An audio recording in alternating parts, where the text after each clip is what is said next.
Dime tu verdad, me diré lo que está pasando. Tú sabes cómo estoy sufriendo, todo lo tengo que decir. Cuéntame, tu despedida para mí fue dura.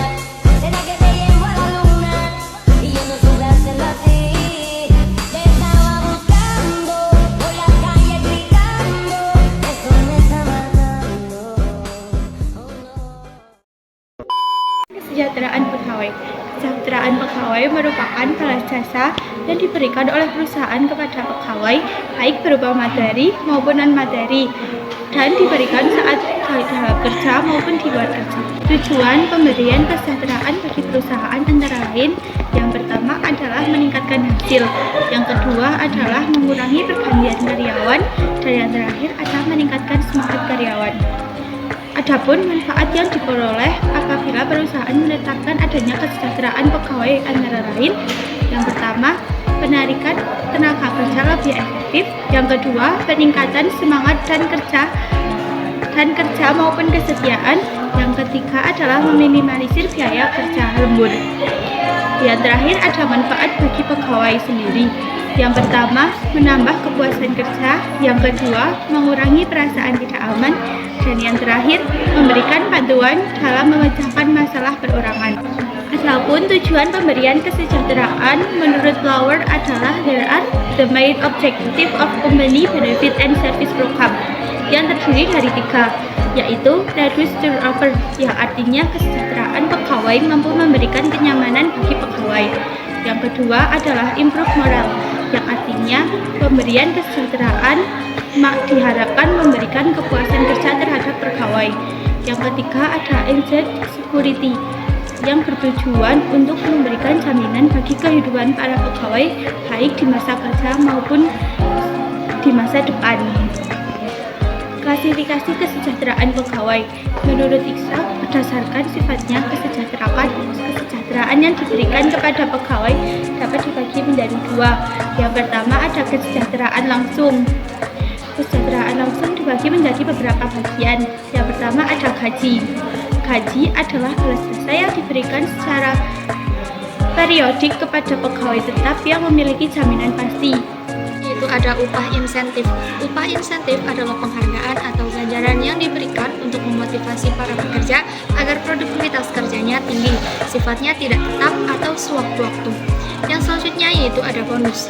Bonus adalah pembayaran sekaligus yang diberikan karena memenuhi sasaran kerja.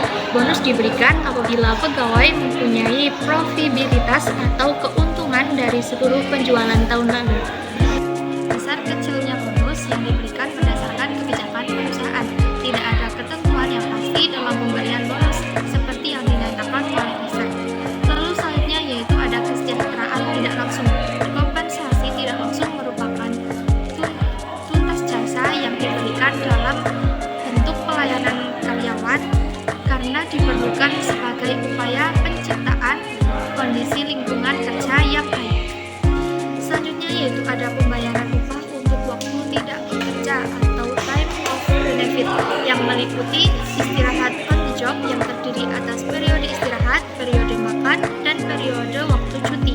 Selanjutnya yaitu ada hari-hari sakit, liburan, dan cuti atau yang terakhir alasan lain seperti kehamilan, kecelakaan, upacara pemakaman. Lalu yang kedua yaitu ada perlindungan ekonomis terhadap bahaya yang meliputi jaminan pembayaran upah dalam jumlah tertentu selama satu periode. Yang kedua yaitu rencana-rencana pensiun. Yang ketiga tunjangan hari tua. Yang keempat tunjangan pengobatan. Dan yang terakhir yaitu pembentukan koperasi atau yayasan yang mengelola kredit pegawai. Lalu yang ketiga yaitu ada pegawai pelayanan karyawan yang meliputi A. Rekreasi, B. Kriteria. Yang ketiga yaitu perumahan. Yang keempat beasiswa pendidikan. Yang kelima fasilitas pembelian. Dan yang terakhir yaitu konseling finansial. Menurut Sirait, program kesejahteraan pegawai diklasifikasikan menjadi 3 bagian. Yang pertama yaitu program kesejahteraan ekonomi karyawan. Bentuk program ini antara lain yang pertama yaitu ada pensiun. Pemberian pensiun berarti bahwa perusahaan memberikan sejumlah uang tertentu berkala kepada pegawai. Yang kedua yaitu ada asuransi. Program ini dapat berbentuk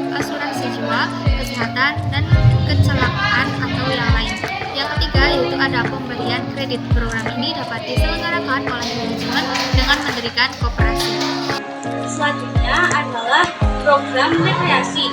Program ini dikelompokkan menjadi dua, yaitu kegiatan olahraga dan kegiatan sosial. Nah, selanjutnya yang ketiga ada program pemberian fasilitas. Nah, ini terdiri dari 6. Yang pertama, penyedia kafetaria. Dimaksud untuk mempermudah pegawai yang ingin makan namun tidak sempat untuk pulang dan ingin makan namun tidak membawa bekal. Nah, ini diharapkan dengan adanya kafetaria dapat memberikan makanan yang sehat dan bergizi bagi pelanggannya atau pegawainya. Yang kedua ada perumahan. Nah, sulitnya mencari tempat tinggal karena harga yang tidak terjangkau.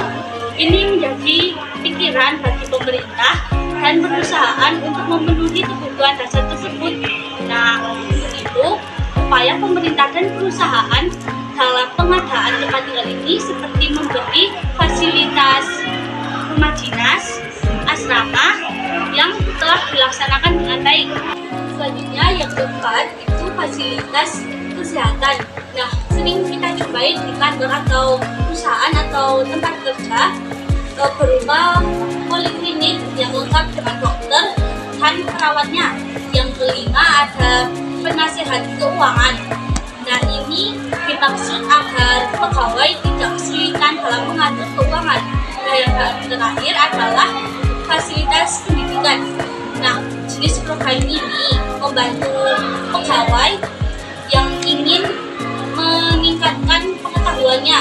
Nah, fasilitas ini berupa perpustakaan, subsidi pendidikan di sekolah-sekolah tertentu, dan pelatihan-pelatihan gratis. Nah, selanjutnya jaminan kesehatan dan keselamatan kerja.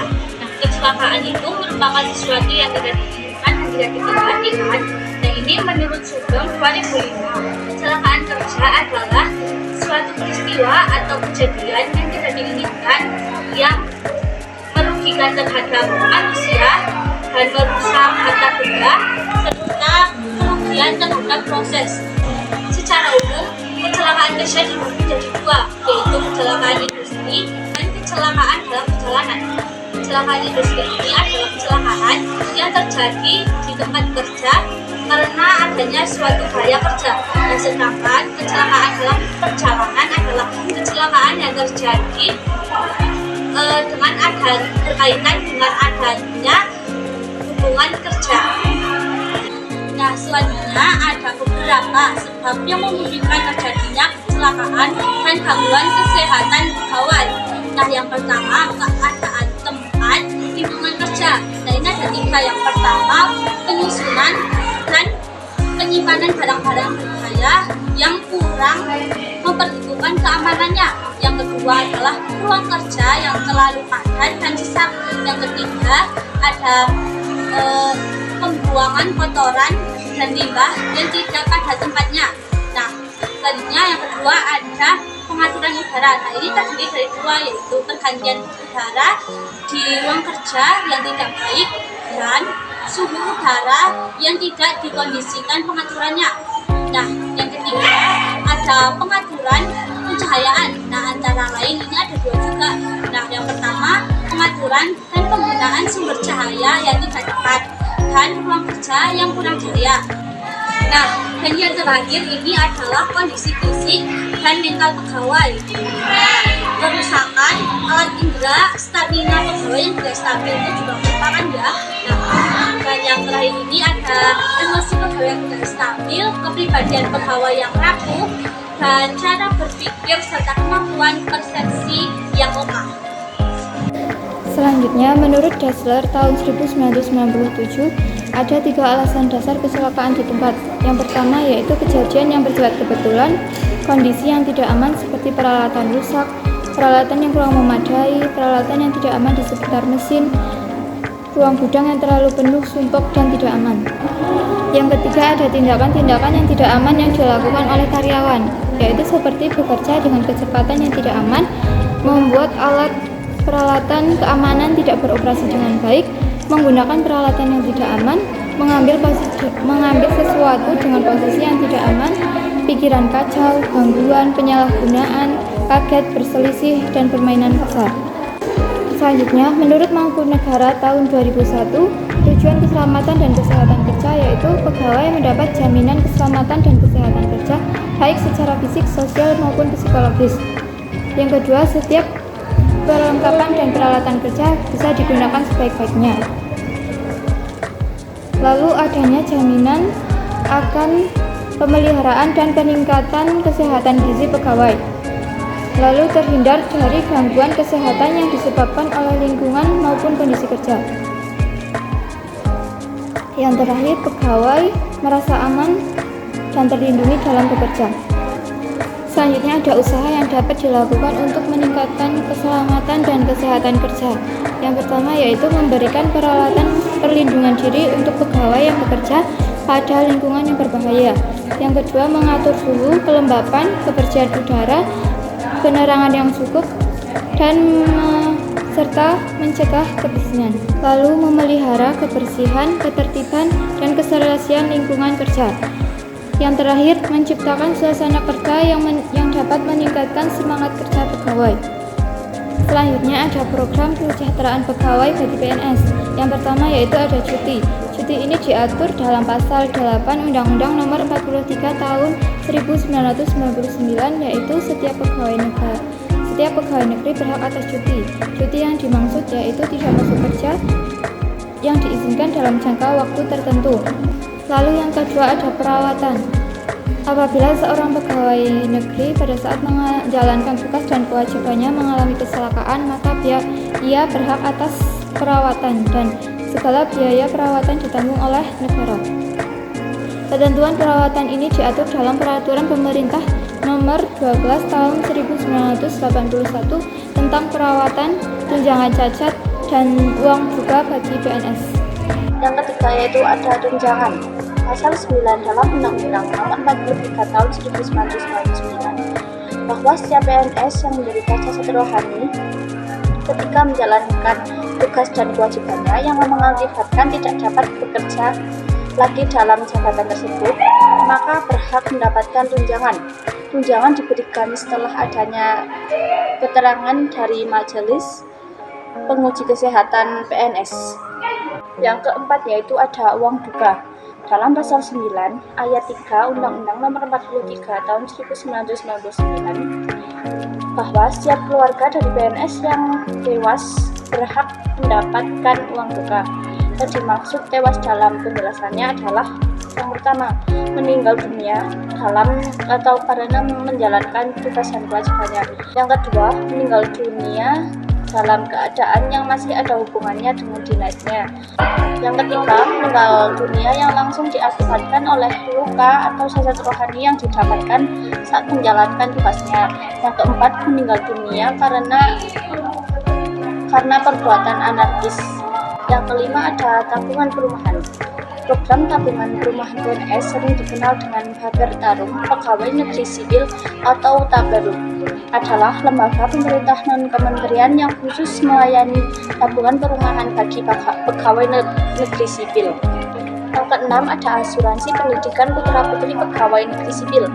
Program ini merupakan program bonus tahunan yang dikenal dengan gaji ke-13 yang diselenggarakan berdasarkan Peraturan Pemerintah Nomor 19 Tahun 2018, yaitu setiap pegawai negeri sipil dipungut iuran 10% dari penghasilannya untuk membayar uang dalam bidang kesejahteraan dengan rincian yaitu yang pertama 4% untuk iuran pensiun, yang kedua 2% untuk iuran pemeliharaan kesehatan, yang terakhir yaitu 3% untuk tabungan hari tua dan perumahan.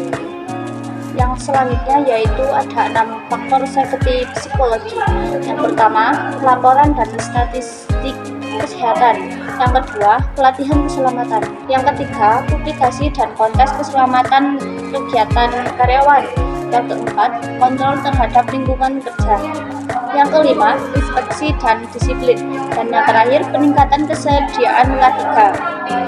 Dan materi yang terakhir yaitu faktor yang memengaruhi kesejahteraan pegawai dapat digolongkan menjadi dua, yaitu yang pertama faktor internal, yaitu faktor yang disebabkan oleh di dalam yang pertama yaitu ada faktor internal, yaitu faktor yang disebabkan dari diri pegawai.